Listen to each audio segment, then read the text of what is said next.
అమ్మో అసలు లేట్ అయిపోయింది. పిల్లలు కమెంటరీ చదివిన తెలుగు తాడేసి అని చెప్పాలి. బుక్ కూడా నా దగ్గర ఉంది. ఇప్పుడు ఏం చేస్తున్నారు అంటూ అమ్మో అమ్మమ్మ రెడీ అయిపోయింది. చున్నీ అయ్యా చున్నీ వేసుకోవడం మర్చిపోయినానే.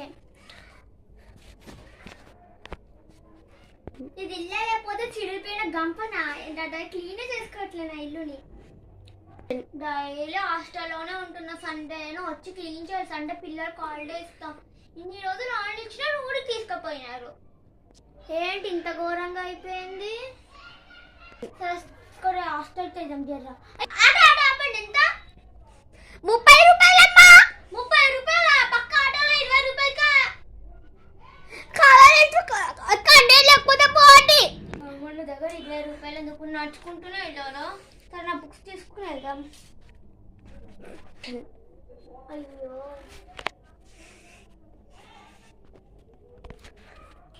అమ్మాయి హాస్టల్ వచ్చేసిందిరా బాబు. అబ్బా కాలు గుండుతున్నాయి. ఏంటి పిల్లలు ఇంత డిసిప్లిన్ గా ఉన్నారు. నా డిసిప్లిన్ గా ఉన్నారు.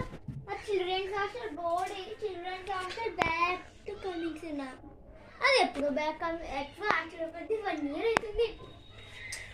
అయ్యో దేవుడా, ఇలాంటి స్టూడెంట్ ఎక్కడ చూడలేదు. నేను నిన్న హాస్టల్ చదివిన ఒక్క హాస్టల్ కూడా ఇట్లాంటి స్టూడెంట్స్ లేదు. బాగా అన్ని నాన్న కన్నా బాగా చదివారు అల్లరి చేస్తారు. బాగా చదువుతున్నారు అల్లరి చేస్తున్నారు. ఏంట్రా బాబు దెబ్బలు పడతాయి రోజా ఇచ్చే బ్లాక్ బస్తా పొంగలు పొంగలు దెబ్బలు మారోగి చాలా దెబ్బలు మారోగి గోదావరి గట్టు మీద రమోజిల కారే కొట్టిన అనుకో చంప అడుగుతుంది. ఏంటి ఆ డాన్సులు? మీ మమ్మీ రిచ్ అని ఒప్పుకున్నాం అనుకో మీ మమ్మీనే చెప్పింది కొడితే కొట్టండి మేడం అని. Welcome to children's hostel. Children's hostel coming soon madam. కొట్టినా అనుకో ఫస్ట్ ఆ బోర్డు తీసేసి ఆ బోర్డు పెట్టలేకపోతే హాస్టల్ నుండి పంపించేస్తే అనుకుంటున్నావు. మేడం చిల్డ్రన్స్ హాస్టల్ వచ్చి పడమంటే అది కాదు మేడం. అందుకే కమింగ్ సూన్ అని పెట్టిన. కమింగ్ సూన్ అంటే మళ్ళీ త్వరలో మళ్ళీ ఎండ్ అయిపోయినాక వస్తాయి కదా సమ్మర్ హాలిడేస్ లో. అందుకే చిల్డ్రన్స్ హాస్టల్ కమింగ్ సూన్. చెంప వలుగుతాయి. ముందు అక్కడ బోర్డు పెట్టు లేకపోతే ఏం చేస్తే నాకే తెలియదు. సరే పెడతాను. గోదావరి అంటే తెలుసా అంటే నా గురించి నేనే చెప్పుకుంటున్నా. నేను ఏడుస్తాను రోజు. అవును నేను టీచర్స్ ఎందుకు చెప్తున్నా? నేను డైలీ బెడ్ మీద దూకి రూమ్ ఆడతాను. నేను చిల్డ్రన్స్ హాస్టల్ అయిపోయినాక మ్యారథాన్ అయిపోయినాక డైలీ బ్లూటూత్ నా నిజాన్ని నేను కక్కేస్తున్నా. సరే బ్లూటూత్ చేయకుండా బ్లూటూత్ మీ మమ్మీ ఇచ్చిన డబ్బులతోనే కొన్నాము. అక్కడ ఫోన్ ఉంది కదా ఫోన్ కూడా చూడుకొని ఫస్ట్ లెసన్ చెప్తారు. ఫస్ట్ అక్కడికి కింద ఆఫీస్ వెళ్ళి చేడు రెడ్ పెన్ తీసుకురా. మన కొత్త హిందూ మహారాజుకి జై హింద్.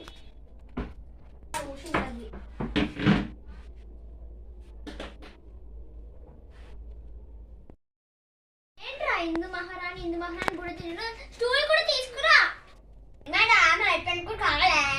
కట్టిన అనుకో నువ్వు కూర్చోడానికి రా. మేడం నేను రెడ్ పెద్ద పోలుస్తావా? మేమేం లెక్కలేము కదా. నేను లెక్క తక్కువలే కదా. మరి ఎందుకు రెడ్ పోలుస్తున్నాను? ఓహో ఇది రెడ్ ఉందా? నేను దీన్ని పడుకుంటున్నాం కదా అప్పుడప్పుడే. మిగతా అప్పుడు ఈ రెడ్ తో పడుకుంటున్నా కదా. అన్ని వెచ్చితో వాడుతున్నాం మేడం. మీరు మాత్రం రెడ్ పోలుస్తారా? ఓ పిచ్చోడు అప్పుడే 10 minutes అయిపోయింది. మాటలా ఫస్ట్ స్టూల్ తీసుకురా. వచ్చేవే రావే ఇక్కడ కూర్చో. నేను కూర్చోవా? గమ్ము కూర్చో. నేను ఎట్లా ఇప్పుడు చూడు అది కూడా తెలియదా? చైర్ అక్కడ పెట్టి స్టూల్ ఇక్కడ పెట్టి నువ్వేంగా రాస్తా బోర్డు మీద. నేను నువ్వు చెప్పింది వినాలా? మేడం పిచ్చోడు అంటే పిచ్చుక పాచిక నేనేమి ఆకాశం దగ్గర కదా. సరే ఇంకా మాటల ప్లెసెంట్ స్టార్ట్ చేయి. కూర్చోక్కడ. అవర్ టాపిక్ ఇస్ గోదావరి ఆత్మ కథ. అందరు పేజ్ నెంబర్ 13 ఓపెన్ చేయండి. Yes teacher. ఆగండి నేను ఏం పారాగ్రాఫ్ చెప్పుకొని టిక్ చేసుకుంటున్నా. నా పేరు గోదావరి. నేను ఒక నదిని. అంటే మన పేరు చెప్పుకుంటాం కదా. ఇప్పుడు నా పేరు జయకృష్ణ. ఇప్పుడు నీ పేరు జయకృష్ణ. నీ పేరు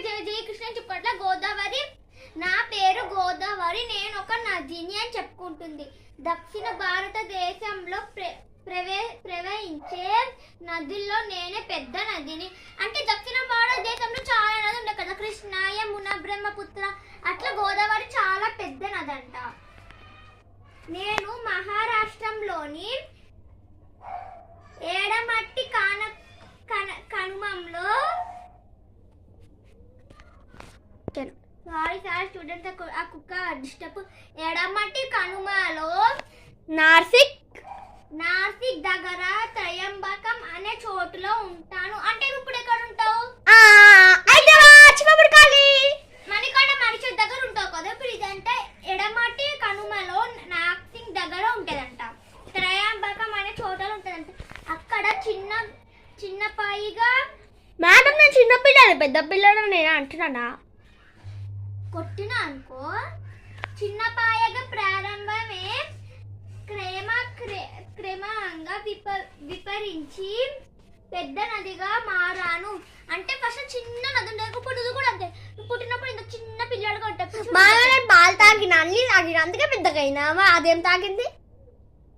నది అంటే అట్లా ఫస్ట్ చిన్నగా ఉంటాయి. మళ్ళీ వర్షాలు పడి వర్షాలతో పడుతుంది మేడం, అది ఎక్స్ప్లెయిన్ చేయండి కదా కాస్త.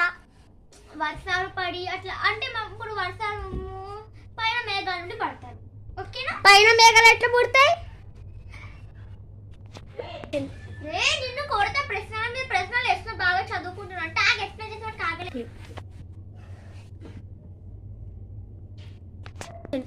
గౌతమునికి గోహత్య పాతకం చుట్టుకుందంటే గౌతముని ఒక ఋషి ఉంటారంట. అతను ఆవును చంపేసినారంట.